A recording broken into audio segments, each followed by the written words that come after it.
Hello, my name is Caitlin. There's a weird message that popped up on my screen, which is why I looked really weird right there. But,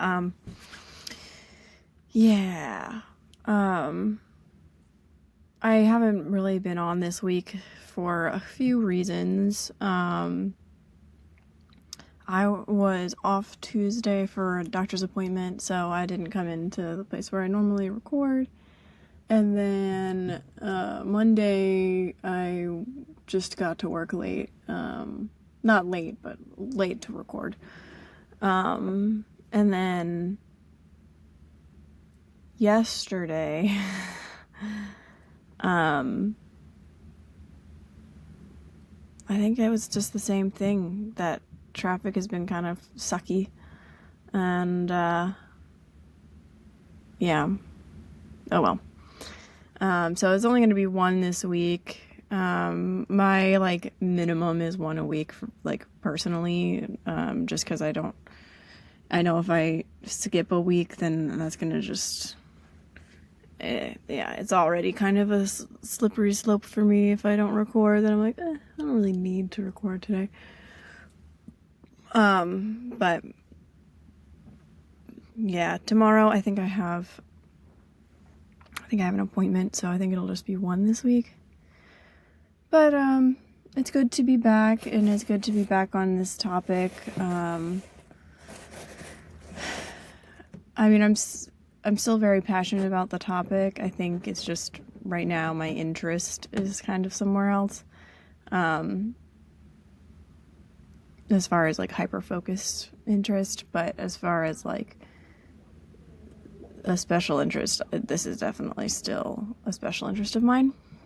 So, yeah, that's not going to probably ever change, just due to the fact that it affects me every day. But last night I was actually at work later than normal, and so that was a whole thing. But actually I had fun. So that's good. It was like a community cocktails or whatever we do sometimes for the members here. It was a trivia night, and it was pretty fun. Wasn't sure I was gonna enjoy it, but it was better than other events that I've been to, because events can just be a lot. But it wasn't too big. There weren't a ton of people, and when you're spread out into small groups, it wasn't so bad. I actually got a couple of questions, even though I was not expecting to, because it was movies, TV, music, and I don't know a whole lot of popular things. I mean, I know stuff, just not about movies and TV shows and actors and whatever that a lot of people know. So, or that's considered popular, I guess. So, today we are talking about empathetic responses. Now, I do have to say that their empathetic responses go both ways when it comes to dealing with different neurotypes. So I will probably touch on that as well, even though I don't think that was really mentioned in the unit. But emotional intelligence involves recognizing and managing your own emotions and understanding and whatever. I can't even remember. And influencing others' emotions. I can read my own handwriting. So that's a whole lot just in there. Recognizing your emotions can be hard enough, especially with alexithymia, and just not know, you just don't know what you're feeling sometimes, and that happens to me a lot. my partner will ask me if I'm okay, and I'm like, yeah, and he's like, are you sure? And I'm like, well, I don't know how I'm feeling. I don't know how to describe it to you. So it's, yeah, I'm fine enough because I don't know what else to say. So sometimes, depending on how I feel, how long I feel that way, I'll try to describe it, or maybe describe the things surrounding the feeling. Like this, like kind of dissecting it piece by piece. This happened, and then this happened, and then this happened, and then this is kind of, I think this might be why I feel like this, or I don't know. Like it's a puzzle. So recognizing the first step, that's sometimes really difficult. And then managing your own emotions, which I have.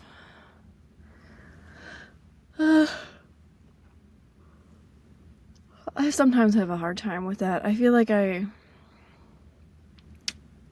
I've done a good job in the past of minimizing my emotions or hiding them, but I haven't necessarily done a good job of managing them, and so it's not been a healthy managing of my emotions. It's just been a suppressing of my emotions. So to the outside, it looks like I'm managing, but on the inside, I'm not.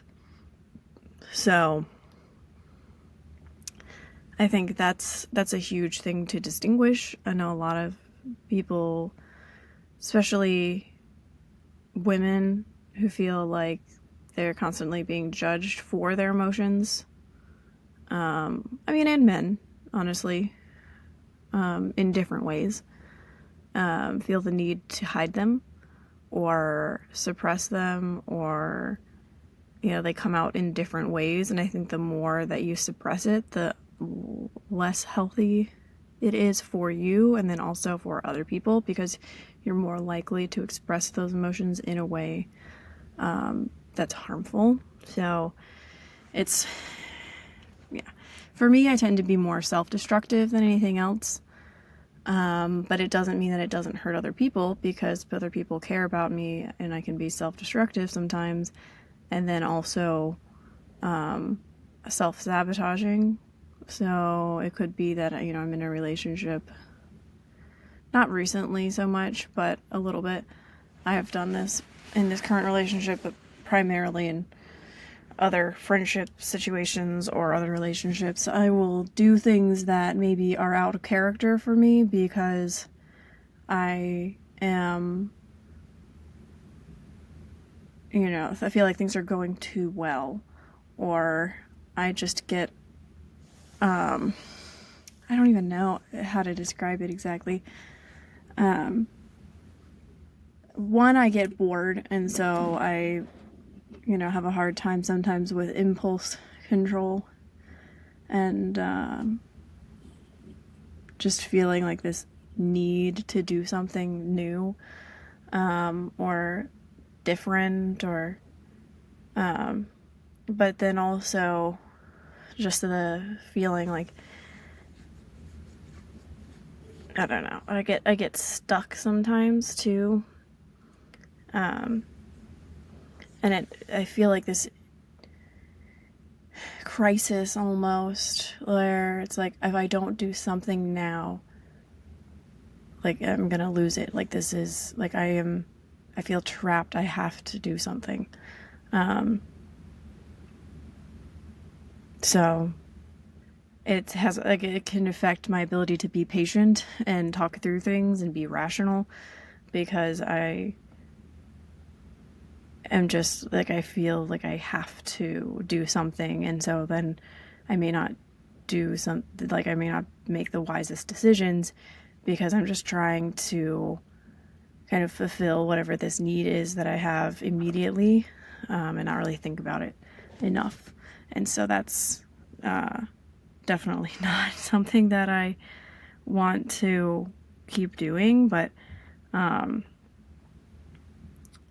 I also have to understand that like part of that is just how my brain is wired, and if I can recognize it, talk about it, and choose like better things to do that maybe will like fulfill that need or the feeling that I have in a healthier way, maybe it's not so bad. Just trying to not make decisions that are poor or that hurt other people or that hurt myself, because a lot of times I'd be like, oh, like I need to get out and do something, and then I'll do something, and then I'll regret doing the thing, and then I'll also be really exhausted and overstimulated and overwhelmed, and then I'll just be like, why did I even do that? But like I felt like I had to, and so it can be a cycle, and so I haven't really done a whole lot of that, but I definitely was feeling that a few weeks ago where I was like, I feel like I have to do something. I have to change something because the way that it is right now, I can't stay like this. Yeah, it is. It's annoying, but yeah. Sorry. My partner messaged me and I was just telling him that I got to work safely.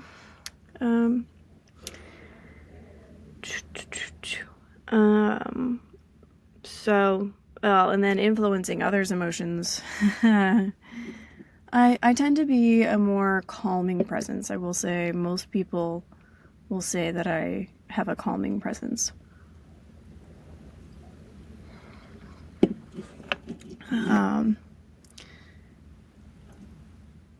I feel like that's the biggest way that I influence people's emotions, but I also feel like part of that is because I grew up with a fiery mother, that I think I felt like I had to kind of bring her back down a lot of times, because she had some anger issues, and it was just nothing like horrible, but not great. So I think it definitely influenced that. Not only is it part of my personality to kind of be quieter, I don't get as like outwardly expressive of my emotions, and I don't get heated as much. I'm really not an angry person. It's kind of hard to make me angry. But that coupled with being around someone who it made me very uncomfortable to be around somebody who is angry. And so I definitely think I learned how to calm people down. My sister's also a lot more like my mom than me. I think she's kind of in between, but she definitely is, I think, leans on that side of things where she can get really outwardly emotional, like emotionally expressive. Because it's not that I don't have emotions, I just don't express them the same way, and I don't process things the same way. And I think I spent a lot of time trying to manage other people's emotions and not really managing my own. So, yeah, I don't know if that's relatable, but probably. Recognizing emotions, validating emotions without judgment to create a supportive environment. Perspective taking involves putting yourself in someone else's shoes, perspective, thoughts, feelings. So basically, it's very important in any situation that you recognize and validate somebody's emotions. You don't have to necessarily validate what they're doing, their actions, or what caused the emotion, but validating the emotions that happen can be really helpful in the healing process, and also not blaming yourself or becoming frustrated with your own emotions, because that doesn't really help anyone, and that doesn't help you move past what you're dealing with. It's okay to have emotions, and we can learn a lot from our emotions too if we just take time with them instead of trying to get rid of them, which is what I spend a lot of my life doing.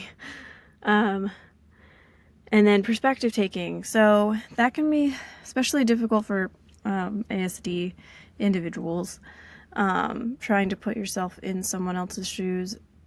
I find that the more context I have, the easier it is for me to do that, because I can imagine a lot of things. So if I have a lot of context, I can sort of imagine what it would be like for me in those situations, and therefore it can kind of seem like it, I can kind of put myself in their shoes, because I can imagine what it would be like in their situation. But it doesn't always work, and it can be kind of difficult because sometimes I have no experience in certain situations, and so it's really hard for me to to know how I would feel in any given situation. I do think I am pretty understanding, however, when it comes to, if somebody's describing their experience to me, I'm not going to judge them for how they feel, because I don't know what it's like, and that's not fair for me to tell them how they should feel. So even if I can't necessarily put myself in someone else's shoes, I'm not going to say that their emotions are incorrect, or that they shouldn't feel the way that they do. So I think that's also pretty important, because just because you can't put yourself in someone else's shoes doesn't mean that you are disrespectful or rude or can't empathize. So, yeah.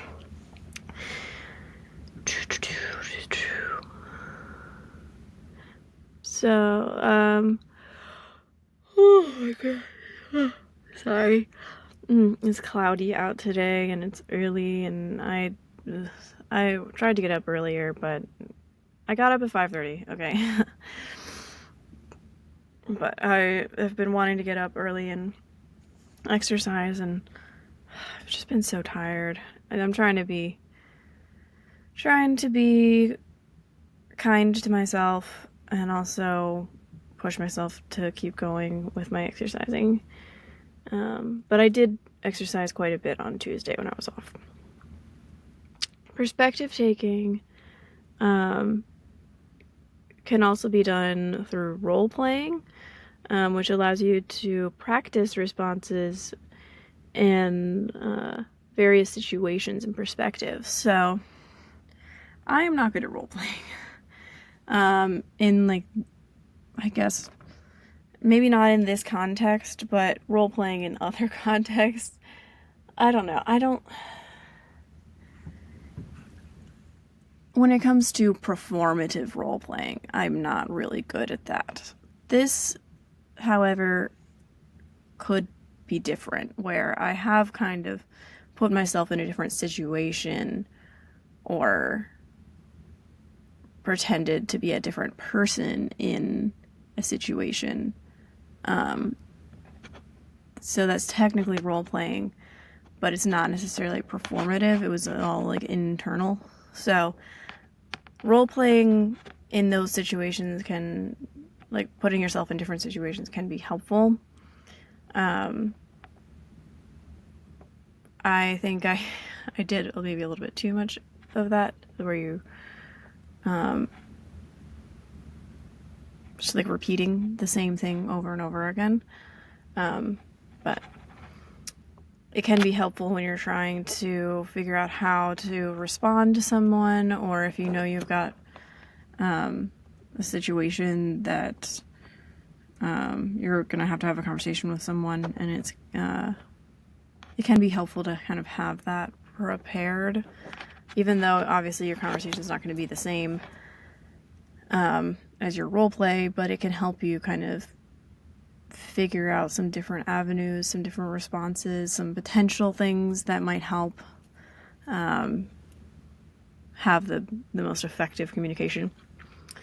Emotional support means offering comfort and understanding, active listening, empathy, and validation as are needed. Common pitfalls include offering unsolicited advice, minimizing someone's feelings, being dismissive.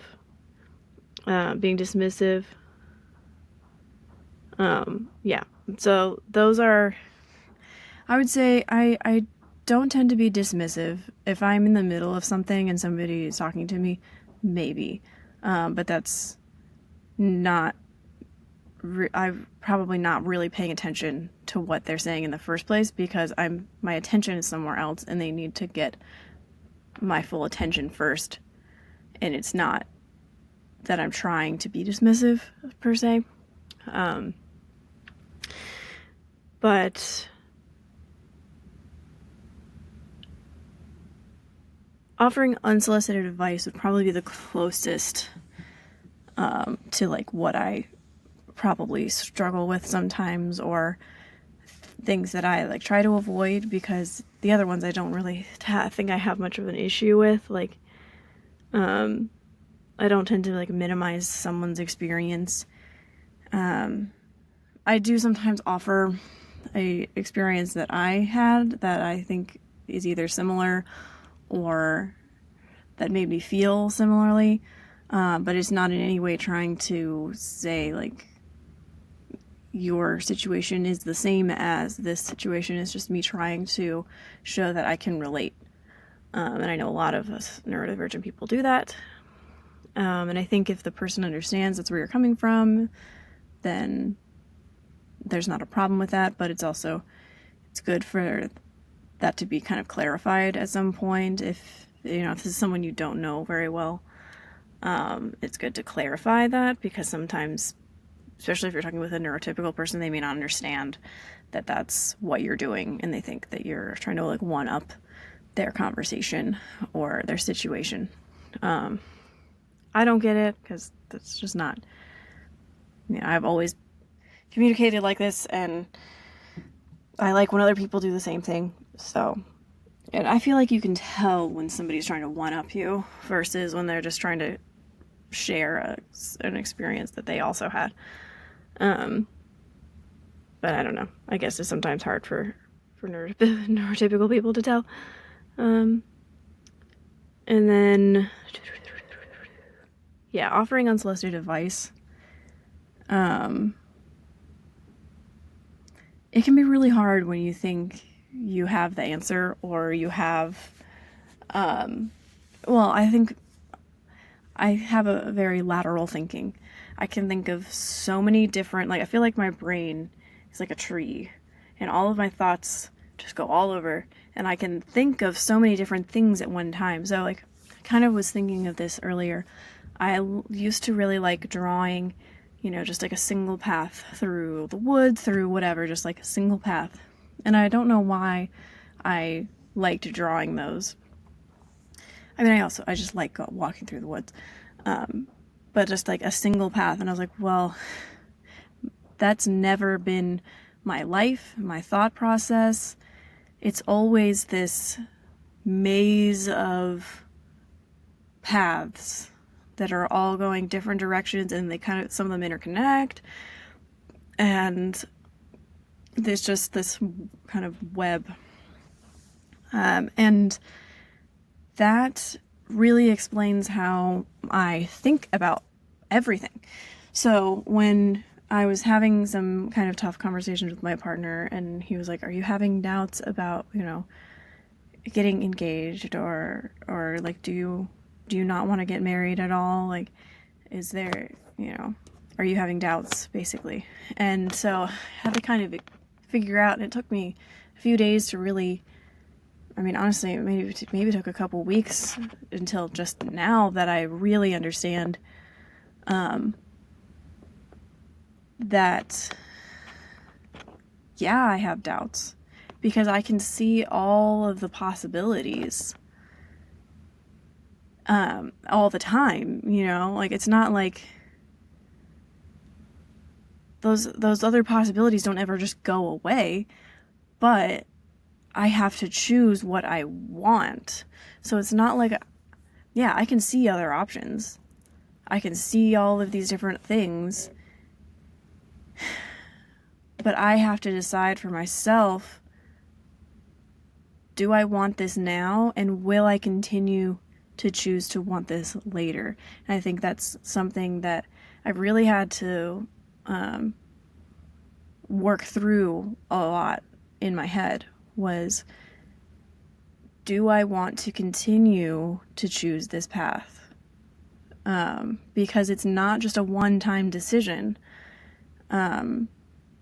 There's always going to be these other opportunities, other options, other things that come up. Am I going to always choose this? And so it's not that I didn't want to. It's just I had to really sit with it, go through a lot of calculations in my head, and decide over a period of time, yeah, I think I want to, not just that I can, but that I want to continue to choose this. So it was I think what maybe bothered my partner and what bothered me too was that I had already imagined the situation and became comfortable with the idea of being married. But then over time, I was like, do I always want to choose that though? And so it just kind of became this thing where I realized I wasn't quite ready to make that decision because that's a continual decision that I am making. I am making a promise to continue to make a decision, not just one decision one time. And I think it's really important to understand that. And I think a lot of people get into marriages and haven't thought about it that way. And that's why people make stupid decisions and hurt each other. Because it's not just a one-time decision and then all of a sudden everything is just rosy and fine and there's no other things are ever going to come up. That's just not realistic. That's not life. So, and it's a huge decision to make, but it's a continuous decision. So I think what happened was I came to terms with the big decision, the big initial decision, but then I hadn't even really considered the other numerous decisions that I'm going to have to make down the line too. So, I've had more time to sit with that. And so I feel a lot more comfortable with that now. But I think it was a challenge there for a little while to process all of it. But yeah, I mean, it takes a long time for me to process things, and I just really, I've been engaged once before, and obviously it didn't go well, but it wasn't ideal. I wasn't comfortable, and I'm not going to repeat that. And so I just want to make sure that I am 100% prepared. Obviously, I'm not going to have all the answers and, be able to predict everything, and it's just not realistic, but I need to make sure that I am comfortable with, what, all of the different aspects of something before I do it. Yeah, I don't even know how I got onto that except for, honestly, I don't know how I got onto that, but just my lateral lateral thinking brain, it can be hard for me to not see all the different options and then present those to people when they're telling me a problem. So that's what I was talking about, the unsolicited advice, where it's like it can be kind of hard for me to not be like, oh, well, have you thought of it this way? Or, oh, have you thought of it that way? And so I tried to maybe not put it as advice and not word it that way, and just be like, okay, well, asking the right questions to get them to kind of come up with the conclusion on their own, instead of me being like, don't you see, like, you can just go this way. I try to kind of ask questions like, oh, well, what about this? And kind of help coax people to come up with their own answers. Because I don't know everything and I don't know what's best for everybody. But if I can ask the right questions, maybe that will help kind of them formulate their own solution that'll end up being better for them than anything I could have just come up with on my own, because I don't know what it's like to be them. Cultivating compassion by showing empathy, being considerate, supportive, understanding, and respectful, and adapt empathetic responses to the needs of each person to provide meaningful support. So that's how we're going to end it. It is really important to, again, kind of know who you're talking to, what the communication style so that they prefer, and also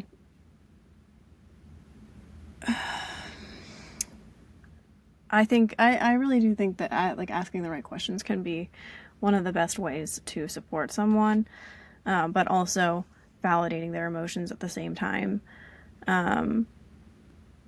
and asking, do you want advice or do you want me to listen to you?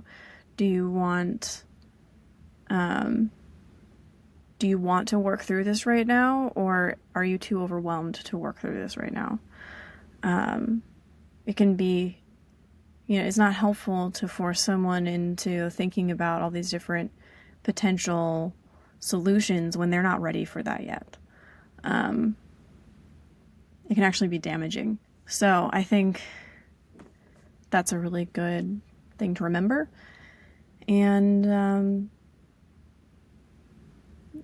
support can look different for different people at different times. So all in all, it's just about being there for the person, asking the right questions, and supporting them in how they need at the time. Thank you very much for listening to me. I really appreciate it. And I hope you guys have a great rest of your day, week. And if you want to reach out, I'll put my information in the show notes. I do like to hear other people's perspectives, and it's always interesting for me to imagine other people's experiences, and it's a form of human connection that I really enjoy. So if you also enjoy that, then you're welcome to contact me and we can have some conversations if you'd like. Totally up to you. But I really appreciate it. And I hope that you remember that you are enough.